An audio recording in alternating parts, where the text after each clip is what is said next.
চীন কখনো বাংলাদেশের অভ্যন্তরীণ বিষয়ে হস্তক্ষেপ করেনি বলেছেন জামায়াতে ইসলামীর আমির এবং বিরোধী দলীয় নেতা ডক্টর শফিকুর রহমান। আজ চীনা দূতাবাসের সহায়তায় ঢাকা 15 আসনের নিম্ন আয়ের মানুষের মাঝে ঈদ উপহার সামগ্রী বিতরণ অনুষ্ঠানে তিনি বলেন, এদেশের উপর যারা আধিপত্য প্রতিষ্ঠার চেষ্টা করেছিল তারা ব্যর্থ হয়েছে। সব ধরনের উন্নয়নের বাংলাদেশের পাশে থাকার প্রতিশ্রুতি দেন চীনের রাষ্ট্রদূত ইয়াও ওয়েন। বাংলাদেশ ও চীনের দ্বিপাক্ষিক সম্পর্কের 50 বছর পূর্তিতে মঙ্গলবার ঢাকা 15 আসনের নিম্ন আয়ের মানুষের মধ্যে চীন ও জামায়াতে ইসলামীর যৌথ উদ্যোগে খাদ্য সামগ্রী বিতরণ অনুষ্ঠানে যোগ দেন বিরোধী দলীয় নেতা ডক্টর শফিকুর রহমান ও চীনের রাষ্ট্রদূত ইয়াও ওয়েন। অনুষ্ঠানে বাংলাদেশকে চীনের বিশ্বস্ত বন্ধু হিসেবে উল্লেখ করেন চীনের রাষ্ট্রদূত। জানান, তিস্তা প্রকল্প সহ বাংলাদেশের যে কোনো উন্নয়নে পাশে থাকবে তার দেশ। বিরোধী দলীয় নেতা আমার একজন ভালো বন্ধু। দীর্ঘদিন ধরেই চীন বাংলাদেশের পাশে রয়েছে। বাংলাদেশের উন্নয়নে চীন পাশে থাকবে। তিস্তা প্রকল্প বাস্তবায়নেও চীন বাংলাদেশকে সহায়তা করবে।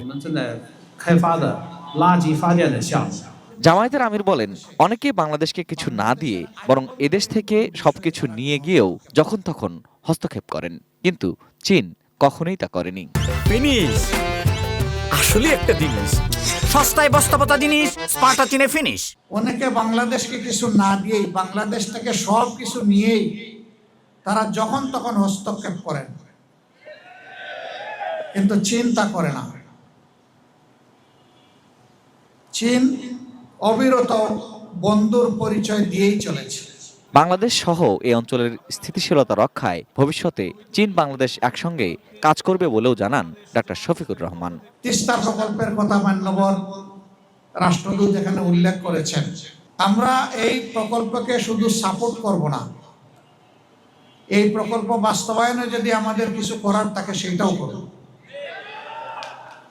কারণ আমরা দেশের কল্যাণ চাই, মানুষের কল্যাণ চাই।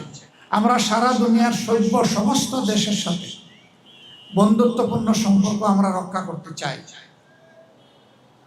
কিন্তু একটা কথা খুবই পরিষ্কার, আমাদের ঘাড়ের উপর আমরা কারো আধিপত্য মেনে নেব না। এদিকে সারা দেশে বিতর্কিতভাবে বিভিন্ন প্রতিষ্ঠানে দলীয় লোকদের প্রশাসক হিসেবে নিয়োগ দিয়ে বিএনপি গণতন্ত্রের ধারাবাহিকতায় আঘাত এনেছে মন্তব্য করেছেন দলটির সহকারী সেক্রেটারি জেনারেল মাওলানা আব্দুল হালিম। মঙ্গলবার দুপুরে মগবাজারে দলের কেন্দ্রীয় কার্যালয়ে এক সংবাদ সম্মেলনে এই মন্তব্য করেন তিনি। এবং এইসব নিয়োগ দিয়ে জনমনের যে একটা দুয়াশা তৈরি হয়েছে, এটা সরকারকে দূর করা উচিত। Ferdous Rahman, ATN news, Dhaka.